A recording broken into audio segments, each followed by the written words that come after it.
नमस्कार सर्वांना। तर मी ज्योती, स्वागत आहे तुमचं माझ्या चॅनलमध्ये। तर आज मी फ्रेंच फ्राईज बनवत आहे। खूप क्रिस्पी आणि क्रंची झाले होते। तर ही रेसिपी शेवटपर्यंत नक्की बघा। रेसिपी आवडल्यास चॅनलला लाईक करा, कमेंट करा आणि सबस्क्राईब करा। त्यासाठी काही बटाटे मी इथं छिलून घेत आहे। अशा प्रकारे व्हिडिओ सविस्तर टाकलेला आहे, स्किप न करता शेवटपर्यंत नक्की बघा। तर अशा प्रकारे बटाटे छिलून घ्यायचे आहेत। सर्व बटाटे व्यवस्थित स्वच्छ धुवून घ्यायचे। आधी माती असते बटाट्यांना, सर्व व्यवस्थित करून घ्यायचे। आपल्या घरात लहान मुलांना पण खूप आवडतात फ्रेंच फ्राईज, त्यांच्यासाठीच मी बनवत आहे।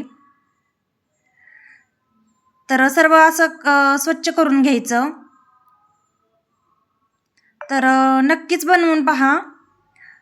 या ठिकाणी मी सगळं बटाटा स्वच्छ छिलून घेतलेला आहे आणि नंतर मी आता फ्रेंच फ्राईजसाठी व्यवस्थित बारीक काप करून घेत आहे बटाट्याचे। मस्तपैकी आता उभे कापून घ्यायचे आणि लांब काप ठेवायचे। सर्व सविस्तर व्हिडिओ टिप्स सहित दिलेला आहे, शेवटपर्यंत नक्की बघा। व्हिडिओ आवडल्यास चॅनलला लाईक करा, कमेंट करा, सबस्क्राईब करा। तर या ठिकाणी सर्व बटाट्याचे काप मी कापून घेतलेले आहेत। आता हे काप स्वच्छ धुवून घ्यायचे आहेत। सर्व स्वच्छ धुवून घ्यायचे। नंतर गॅसवर पाणी गरम करायला ठेवायचे। पाण्यात मीठ टाकायचे आणि पाण्याला थोडीशी उकळी आलेली दिसली की यात बटाट्याचे काप टाकून घ्यायचे। तर उकळी आल्यानंतर हलवत राहायचे। बटाटा जास्त शिजू द्यायचा नाही, 50% शिजवून घ्यायचा आहे बटाटा। तर बटाटा या ठिकाणी आपला शिजत आलेला आहे। तर बटाटा काढून ठेवायचा आता बाहेर, पाणी वेगळीकडे काढायचे आणि थंड व्हायला ठेवून द्यायचा। एका चाळणीत मी घेत आहे सर्व बटाटा काढून। तर अशा प्रकारे सर्व बटाटे शिजवून घेतले मी। आता थंड व्हायला ठेवायचे।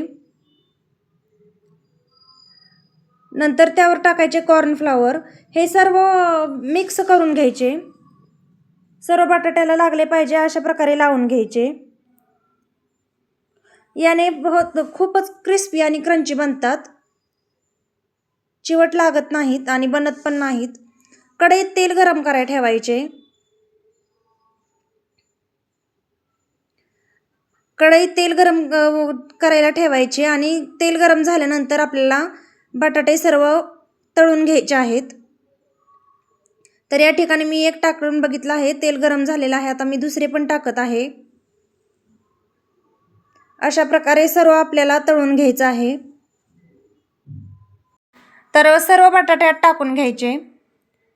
सर्व म्हणजे थोडे थोडेच टाकून घ्यायचे आणि मंद आचेवर तळून घ्यायचे, जेणेकरून कडक होतात।